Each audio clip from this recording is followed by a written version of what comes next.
Got a special teams meeting, and we're getting ready for a big game this weekend. Yeah, let's start right there. What's the message? What's the tone like in the building going down to Reno? This is a game that a lot of Vandal fans used to treasure and love. You guys have played so many times in so many leagues, a little different now, FCS to FBS, but certainly you guys are going down there to win, correct? Yeah, no, we're not going to play it close, or there's no moral victories in a game like this. It's a great challenge, playing an FBS team. Last week, the FCS didn't do too great against the FBS. I think they were 0-42. Wow. So it's a great challenge, but it's a great opportunity as well. FCS team was able to beat these guys last year. So, great opportunity in front of us. And, we just got to go play our game, play well. I think we have to improve off last week's effort to have an opportunity to win this game. But I like the way we practiced so far this week. So we're going to go after it. 5 p.m. Mountain Time in Reno for folks here wanting to pay attention, obviously, to what the Vandals are doing. Hayden Hatton, he catches 2 teeters. He throws for 1. He wins Big Sky Player of the Week and just kind of comes out there and says exactly why I am preseason everything this year. Coach, feels like he's got better. Have you ever been around a player at this position of Hayden Hatton's capabilities, and just tell where he is from last year where he was the best FCS receiver in the country to where he is now?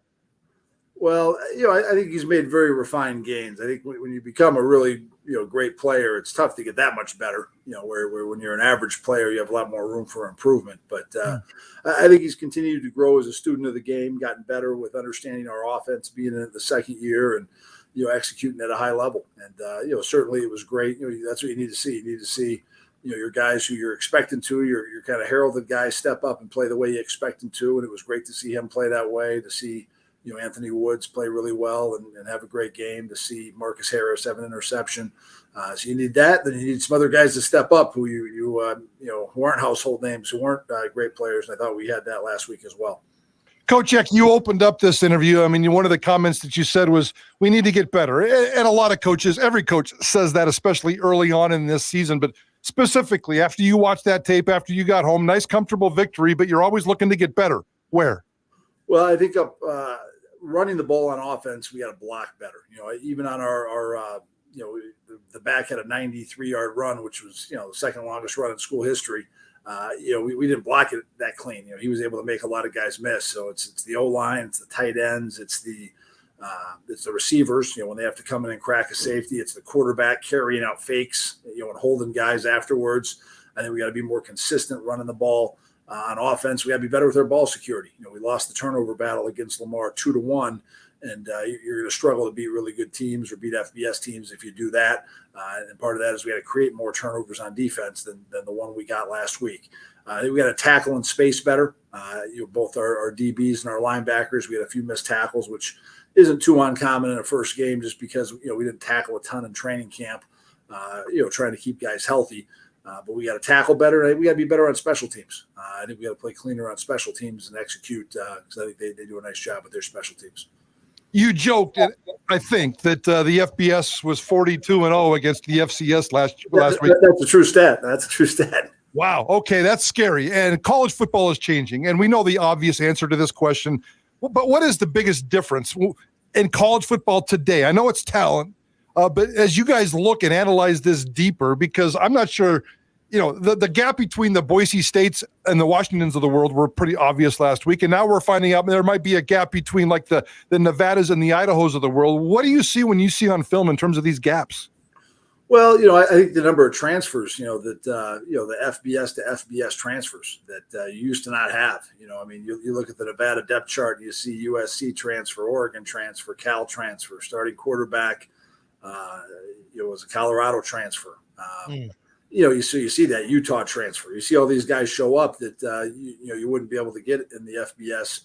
Back in the day, guys would have to sit out and stuff. So I think that's different. We got our transfers are from Montana Tech, Western New Mexico, Lincoln, and Missouri. So not quite the household names as those schools. So I think that's a part of it that that influx of talent upwards. In college football. And again, I think that's why we got to continue to do a great job with our own players, just with their experience here at Idaho that they feel like we're developing them to get better. We're giving them their best opportunities. If they have aspirations to play at the next level, because we weren't hit as hard as some teams with guys traveling up, but certainly the top Power Fives, that SEC and Big Ten, they're kind of in a different stratosphere from some of the other traditional Power Five leagues, and I think you're seeing the division there, and it's it's a challenge, but like I said, I think it's also a great opportunity, and we got a good football team, and we were able to compete well, I think, in our Power Five FBS games last year. So I think certainly we're going to go down there and play our tails off. You have, speaking of transfers, 12 on your roster. Some of them are on the depth chart. Some of them are starting. Some of them are still trying to work their way into your system. We keep track of transfer portal guys. We give grades to transfer portal guys. That's the new phase. That's the new trend in college football. How are your transfers doing? Pretty good. I thought if you really look at guys who had huge impacts in the game last week, Keyshawn James Newby started for us at defensive end. I thought played really well. I was happy with our defensive ends overall, our defensive line overall. But he came to us from Montana Tech. Jakari Lamar, who's our big nose guard, I thought played solidly in the game. He was a D2 transfer. A guy, Tylen Coleman, who was from Western New Mexico. He kind of plays in our nickel package. He's a backup DN, but then kind of starts in our third down package. And he came in and had a sack and a half and stripped the ball out on a fumble. They were able to recover it. Trey Thomas played really well at Mike linebacker, and then TJ Ivey, who came to us from Coastal Carolina, as one of our top two tight ends. He starts for us when we're in our 12 personnel sets, one back, two tight ends, two receivers. So, we had probably 5 guys who played a real big role who are new to us this year. We probably lost one guy to the portal that would have been a starter for us. Paul Moala, who went to Georgia Tech and ended up starting for them the other night. So, I think overall we're navigating it fairly well. We're adding, we added more transfers who came in than we lost. But, obviously that's a new world the last few years with this portal. Jason Eck joining us, head coach, Idaho Vandals. And I think one thing we're all excited about is just kind of watching the way you guys play offense. It's a fun watch, coach. And obviously, now you're 8-5 career up there, I believe, is the record. So the winning is there as well. But I got to talk to you about our board operator and program director, John Patrick, coach. I come in on Friday. I'm excited about the win.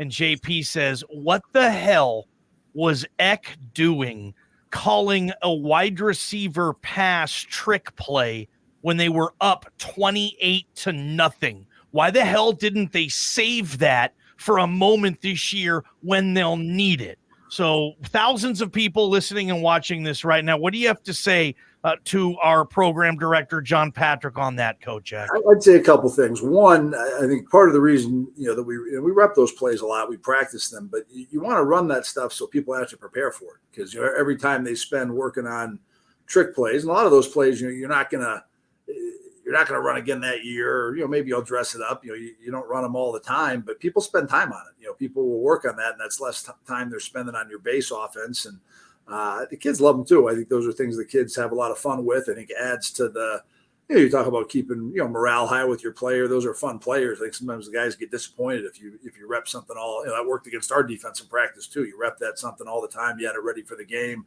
I think if you hold that back, you're kind of limiting their experience. And, I think college football too, you got to score points now. Like, a 28-point lead isn't insurmountable at halftime. Yeah.